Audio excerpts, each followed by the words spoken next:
రాజశేఖర్ రెడ్డి గారి మరణం గురించి కూడా మాట్లాడుతున్నారు అధ్యక్ష. నేను ఈ చట్టసభలో, ఈ దేవాలయం లాంటి చట్టసభలో నిలబడి చెబుతున్నాను అధ్యక్ష. రాజశేఖర్ రెడ్డి గారి మరణం గనక నాకు వస్తే, లేకపోతే దేవుడు నన్ను అడిగితే నాకు ఆ మరణమే కావాలని చెప్పి అడుగుతా అధ్యక్ష.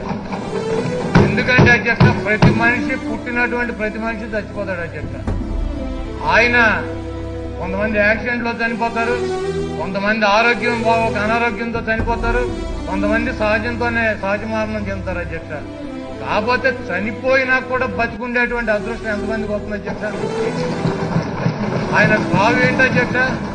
5 సంవత్సరాలు ముఖ్యమంత్రిగా పనిచేసి రెండోసారి ముఖ్యమంత్రిగా ఎన్నికయ్యి ప్రజల దగ్గరికి రచ్చబండ కార్యక్రమం, వాళ్ళ సమస్యలు తెలుసుకోవడానికి వెళ్తూ ప్రమాదవశాత్తు వాతావరణం అనుకూలించక మరణించాడు అధ్యక్ష. ఆయన